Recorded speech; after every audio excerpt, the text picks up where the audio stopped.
So hello and welcome. और आप देख रहे हैं three guys in a park. बहुत दिनों बाद आप सबके सामने हम हाजिर हैं। तो आज चर्चा का विषय और जो एक मेन मुद्दा भारतीय क्रिकेट में चल रहा है कि T20 की टीम क्या होने वाली है और क्या रायता फैलाया हुआ है। तो क्या फैलाया हुआ है रायता? तो पहली बात तो मुझे ये नहीं समझ आ रही कि 30 प्लेयर्स को बीसीसीआई मॉनिटर करेगी, ऐसी सोर्सेज से न्यूज़ आ रही है। तो 30 मतलब आपके पास 15 नहीं है आपको फिक्स, आप 30 में से मतलब 1/2 चल रहा है। हर बंदा 50-50% चांस में है। दूसरी बात जो है कि आप सीनियर्स को दोबारा बुला रहे हो। अजीत अगरकर सुनने में आ रहा है कि अफगानिस्तान वाली सीरीज से पहले बात करेंगे कोहली एंड रोहित से कि आप आ जाओ और खेलो।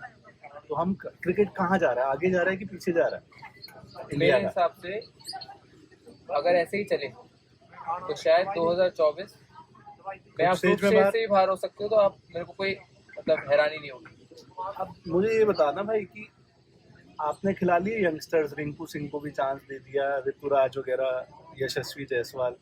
अब रोहित वापस आएगा और कोहली वापस आएगा तो वो तो सीधा 11 में ही वापस आएंगे, नहीं तो कोई बेंच पे तो बैठेंगे नहीं।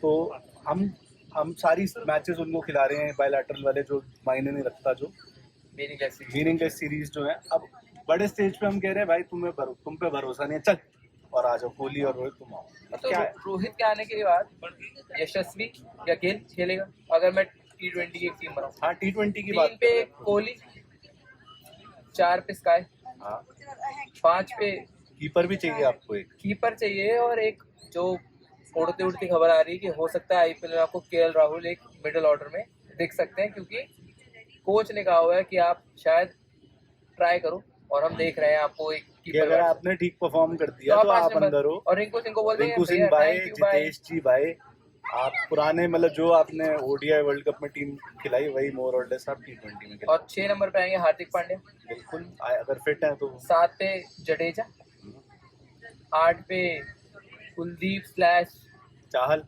बिश्नोई। चाहल प्लान्स में या नहीं है? नहीं, वो ओडीआई की जब वर्ल्ड कप होता है T20 में डालते हैं, T20 का होता है तो ओडीआई में डालते हैं। जैसे संजू सैमसन को भी डाल संजू दिया, सैमसन के साथ भी होता है। चाहल को भी कर दिया। बुमराह, सिराज और एक फास्ट बॉलर अपनी मर्जी का कोई भी खिला लो। अर्शदीप को खिला लो अगर चलो स्टार्ट आप करो। और सिराज खिलाना या नहीं खिलाना? आपके पास बॉलिंग एक तो मतलब आप बॉलिंग को फिर भी कह सकते हो सॉर्टेड लग रही है थोड़ी।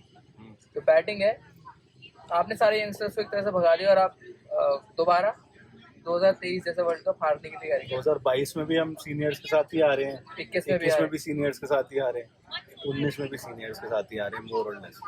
तो मेरी जो मतलब ये जो टॉपिक है मेन इस वीडियो का, छोटी वीडियो है, वो ये कि भरोसा ही नहीं है कि यंग प्लेयर्स पे। मतलब अगर यंग प्लेयर्स को चांस नहीं दोगे, अगर कोहली को 2011 में चांस नहीं मिला होता और सब्सिक्वेंट स्टेजेस पे मैचेस नहीं मिले होते, तो क्या वो कोहली जिन्हें आज सब लोग जानते हो होते?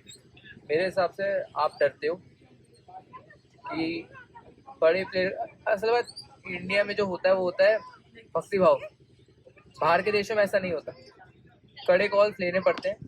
जब आपने अगर फैसला कर लिया है कि रोहित शर्मा को 1 साल पहले या विराट कोहली को आपने बाय बाय बोल दिया था, रेस्ट दे दिया था, ड्रॉप कर दिया था, तो एक वर्ल्ड कप के आधार पर कि अब या तो ये भी हो सकता है कि हार्दिक पांड्या और रोहित शर्मा का जो अंदरूनी अब कला चली रही है सबके सामने है, अभी ईगो का प्ले चल रहा है। या तो ये हो सकता है कि हार्दिक पांड्या को कहा हो कि भैया तूने मेरी मुंबई इंडियंस की कप्तानी छीनी, मैं तेरी इंडिया की कप्तानी छीनूंगा। तो मतलब ये इन सब के पर्सनल इश्यूज अगर हैं जो भी, तो इस चक्कर में तो टीम ही घुट रही है मेनली तो।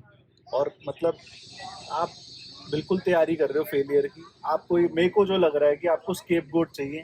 स्केपगोट आप यंगस्टर्स को बनाओगे नहीं, तो आप उनको ही बुला रहे हो बुढ़ाओं कि आओ खेलो, नहीं जीतते तो चलो कोहली की गलती, चलो रोहित की गलती, और निकल गए हम उससे।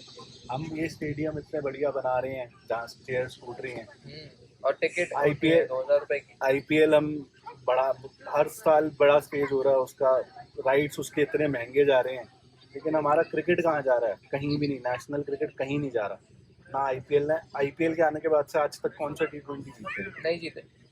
क्यों नहीं जीते? और कोई रीजन तो होगा। 2024 में नहीं जीते।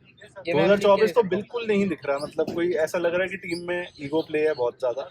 और फिर ये सीनियर्स के आने से माहौल तो खराब होगा ही ना। जो बेचारे 7-8 मैच जो इस उम्मीद में खेल रहे थे कि हम वर्ल्ड कप खेलेंगे, उनका तो गया, उनका तो पत्ता कट गया। अब ये कह रहे हैं हम 30 प्लेयर्स को मॉनिटर करेंगे, इंजरी मैनेज करेंगे। एक बात बता, जब तक आप वर्ल्ड कप में पहुंचे जून में जो होगा, ये आईपीएल खेल के 16-16, 14-14 मैच आपके मेन प्लेयर खेलेंगे, वो आप खिलाना ही पड़ेगा, नहीं तो आपके वो देखेगा नहीं कोई आईपीएल। तब तक तो ये कुक वैसे ही हो चुके होंगे। और सबसे बड़ी बात है, आपको 30 प्लेयर चाहिए क्यों? मैं तो नहीं आप समझ लो पाता। 18 प्लेयर, बिल्कुल। उसमें से करो काट छाट। आप असल में सिलेक्शन नहीं करते। किसी मशहूर क्रिकेटर ने कहा था ये कि आप सिलेक्शन नहीं करते, आप एलिमिनेशन करते हो। बिल्कुल। तू नहीं आया चल, तू नहीं आया भग। तो ऐसे अगर चलेगा तो क्रिकेट आपकी कहीं नहीं जा रही। तो मतलब दिख नहीं रहा कुछ कि 2024 में भी हमारा कोई चांस है। बाकी आप लोगों का क्या कहना है इस बारे में, जो ये कर रही है हम बीसीसीआई प्लेयर्स के साथ, यंग प्लेयर्स के साथ? मुझे पर्सनली बुरा लगेगा अगर रिंकू सिंह जैसा प्लेयर नहीं जाता वर्ल्ड कप में, बिल्कुल, या ऋतुराज जैसा प्लेयर नहीं जाता है। क्योंकि 2025 में एक और बात मैं कहता हूँ, 2025 में भी कोई उम्मीद नहीं है कि ये लोग वो खेलेंगे। जो आपकी 23 की टीम थी वर्ल्ड कप में, मोर वही लेस टीम वही 25 टीम में होगी। जाने वाली तो है। आप सीधा 26 की तैयारी कर लो, करनी है तो जब तक बहुत दूर है। वो बहुत ज़्यादा दूर है। तो आप लोगों का क्या कहना, आप हमें बताओ अगर कमेंट्स में। और अभी के लिए इतना ही। Thank you.